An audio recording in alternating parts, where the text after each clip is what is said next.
आपकी नरेंद्र सिंह नेगी जी से पहली मुलाकात हुई थी, तो वो जो दिमाग में चल रहा था यार आज नरेंद्र सिंह नेगी जी से मिलना है, वो थोड़ा मुझे बताइए। देखो, I am very smart that way, I never show my fan side to any celebrity और द स्टार. अच्छा। I learned it quite early in my career. तो मैं अपने अंदर की वो बटरफ्लाईज और अपने अंदर की जो वो भावनाएं उमड़ घुमड़ के जो वो सावन के बदरा की तरह आ रही होती हैं, मैं उनको ऐसे कर लेती हूँ. कंट्रोल, मजनू भाई कंट्रोल। कंट्रोल, और चेहरे से झलकेगा नहीं कि she is dying to get autograph from you और to have a photo with you. I will never say to have a photo, never. ये पता नहीं, मतलब या तो ये बहुत पहले मेरी बड़ी कड़ी ट्रेनिंग हो गई पत्रकारिता के स्कूल में कि पत्रकार अगर फैन हो जाएगा या झुमरू बन जाएगा जिसका वो इंटरव्यू करने गया है, तो फिर कैसे होगा. तो ये मुझे बहुत अर्ली स्टेज में, मतलब ये गुण मेरे अंदर घुसा दिया गया, जिसकी वजह से मैंने वो कर्व कर लिया. पर हाँ, मुझे अपना साइड पता है.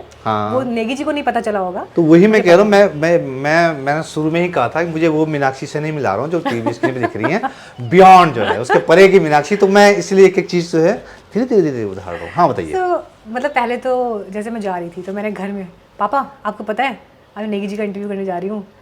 अरे नेगी जी का इंटरव्यू करने जा रही हूँ, सारे गाने सुने हैं उनके. अच्छा, वेरी गुड, बहुत अच्छा पापा, ऐसे करके. फिर मम्मी से बात कराना. हाँ मम्मी आपको पता है, अरे नेगी जी मैं जा रही हूँ, देहरादून में तो रहते हैं वो, मेरी बात हो गई है, ये वो ऐसे करके मतलब पूरा मैंने माहौल बनाया. फिर एक आध लोगों को मैसेज भी कर दिए कि आज मैं जा रही हूँ, ये वो ऐसे करके. फाइनली मैं वहाँ पहुँची. तो भाई मतलब अगर हम नेगी जी को मतलब दी नरेंद्र सिंह नेगी टाइप हम ट्रीट करते हैं या उनको वैसे समझते हैं, तो हम तो ये मान के चलेंगे ना कि मतलब नॉट दैट कंपैरिजन, पर यार जैसे उदित नारायण अपने घर में होंगे या कुमार सानू अपने जगत में होंगे, मतलब नॉर्थ इंडिया का जो जगत है उसमें होंगे. सो मतलब हम उतना लेवल नहीं तो कुछ तो समझेंगे ना कि मतलब कि मैं नेगी जी के घर जा रही हूँ, मतलब नेगी जी का घर है वो, हल्के मत लो ऐसे ना. सो मैं देहरादून में हम पहुंचे. अब मैंने क्योंकि उनका घर देखा तो था नहीं, मुझे रास्ता वास्ता तो पता नहीं है, ड्राइवर के साथ ही चल रहे हैं हम. तो हमने नेगी जी का घर पूछा. तो एक आदमी ने थोड़ा सा सोच के, मैंने कहा देहरादून में रहता है नेगी जी का घर नहीं, पागल वागल है, इसे नेगी जी का घर नहीं पता, पीएसपी नहीं जानता, ये क्या है, व्हाट इज दिस, ऐसे था. मैंने उसको बड़ी हिकारत भरी नजरों से देखा, मतलब लानत मारने वाले कि जन्म शेम ऑन यू ऐसे करके. जन्म ही बेकार है. फिर 2-3 लोगों से और पूछा, उनको भी नहीं पता था. फिर एक आदमी ने फिर बता दिया, जो जब हम थोड़ा घर के नज़दीक पहुंच गए कि वहाँ से फाइनली हम उनके घर के पास पहुंच गए. अब मैंने कॉल किया, मैंने कहा कि सर मैं ना पहुंच गई हूँ ऐसे करके, ये बड़ा सा गेट है, इसके सामने गाड़ी लगा दी है, तो आ जाए हम अंदर. मतलब इट वाज लाइक कि पता नहीं ना कि कौन हमें रिसीव करेगा या हमको किससे मिलना है. तो मैं देखती हूँ दरवाज़ा खुलता है, लोहे का जो गेट था वो आई थिंक सफ़ेद से रंग का गेट है शायद, इतना नहीं भूरा सा था, मुझे ठीक से याद नहीं आ रहा, वाइट टाइप का गेट था कुछ. गेट खुला तो एक बुजुर्ग टाइप के व्यक्ति खड़े हैं सामने. और मतलब मैंने कहा अच्छा, हाँ आओ मीनाक्षी ऐसे करके उन्होंने, मीनाक्षी. मैंने कहा हाँ. तो मुझे 15 से 20 सेकंड लगे रजिस्टर करने में कि नेगी जी ने खुद दरवाज़ा खोला है. अब मैं कैमरामैन को देख रही हूँ, मुझे देख रहा है. हाँ आ जाओ. मैंने कहा, मैं ऐसे सोच रही हूँ, मैंने कहा यार इनकी तबीयत ठीक नहीं थी, पिछले मेरे को पता चला था ये एडमिट वगैरह भी हुए थे. मैंने कहा यार लगता है तबीयत कुछ ज़्यादा ही ख़राब हो गई, ये तो मतलब क्योंकि ये वो नेगी जी नहीं थे जो मेरे दिमाग में थे. या जो मेरी मतलब जिनको मैंने हमेशा देखा, हर जगह देखा, फोटो से लेकर अखबारों में, वीडियोज़ में, ये तो कोई और इंसान है. तो मैं सोच रही हूँ यार ये तो कुछ मामला अजीब हो गया, समझ में नहीं आ रहा क्या हो गया. खैर, तो उन्होंने हमको अपने जो उनका बैठक का कमरा था वहाँ बिठाया. अब मैं देख रही हूँ वहाँ फ़ोटो सब लगी हुई हैं, ये वो हारमोनियम रखा है, बीच में किताबें हैं, और फिर उनकी वाइफ आई, उनसे मैम से मिले, उनको नमस्ते वगैरह किया. फिर मैंने थोड़ी सी बातचीत की उनसे. तो नेगी जी ने कहा कि अच्छा, तो इंटरव्यू मैं आज तक से गई थी वो इंटरव्यू करने के लिए, विधानसभा चुनाव होने वाले थे, तो उससे पहले मैंने सोचा जो यहाँ का वैसा समाज है उनसे भी बात करूँगी. तो उन्होंने कहा अच्छा मैं आता हूँ तैयार होके. तो मैंने कहा तैयार होके क्या, ऐसी कुछ वो हल्का सा कुछ जवाहर जैकेट टाइप कुछ वो सब पहन के आएंगे. तो आए नेगी जी थोड़ी देर में, इतने में हमने चाय वाय पी ली. अब नेगी जी नीचे आए तो मैं देख रही हूँ, अरे ये तो वही नेगी जी है जिनको मैं जानती हूँ. तब तब मेरे को लगा अच्छा अब सब ठीक है, अब मामला अंडर कंट्रोल है।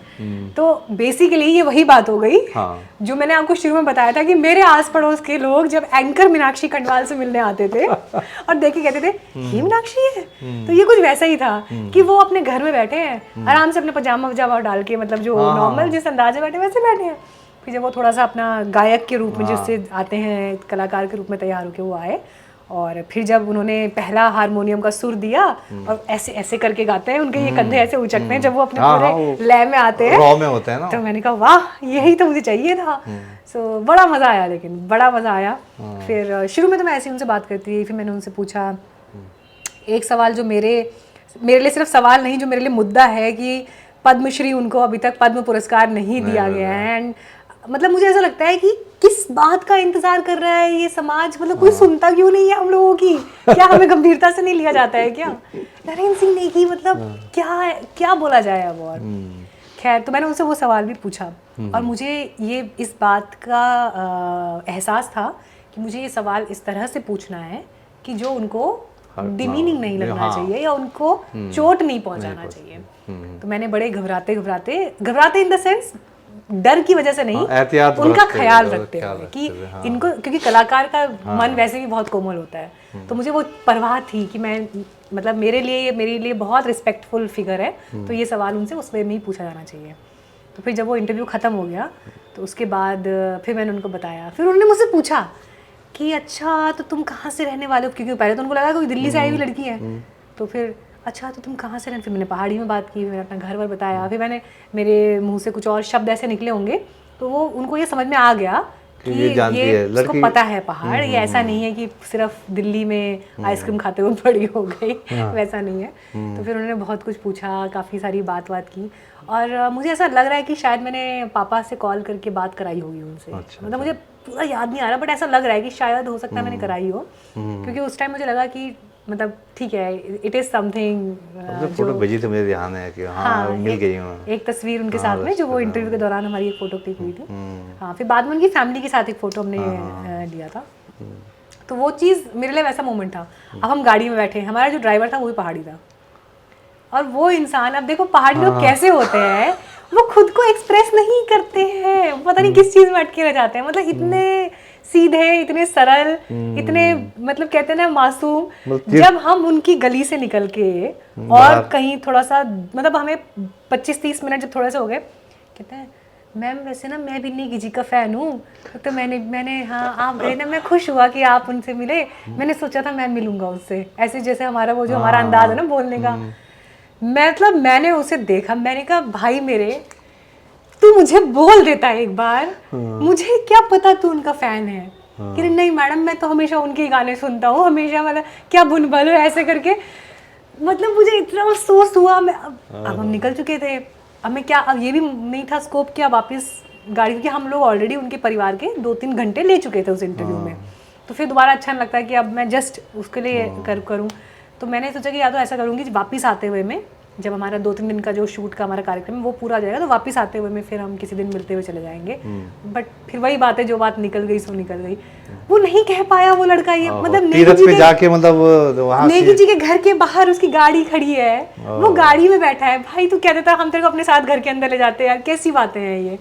नहीं, वो बोल नहीं बोल पाया, जबकि उसको ये पता है कि मैडम भी गढ़वाली है, कैमरामैन जो हमारे हैं वो भी गढ़वाली है, हम तीनों अपना वो पहाड़ी बंधुत्व चला रहे हैं पूरा गाड़ी में। वो नहीं कह पाया मुझे इतनी सी बात, जिसमें ये भी नहीं है कि कोई मुझसे वो 50,000 1 लाख रुपए मांग रहा है कि जो मैं देने से मना कर दूंगी। मतलब नहीं कह पाया वो, नहीं कह पाया। कह रहा मैंने तो बस वो नेगी जी को दूर से देख लिया ना, बस ठीक है वही, मतलब जो उन्होंने गेट खोला था उसके लिए वही बस हो गया, हो गया उसके लिए, उतना ही हो गया। ये थोड़ी बात। तो नरेंद्र सिंह नेगी तो खैर पूरे समाज की आवाज़ हैं, पूरे समाज के सितारे हैं।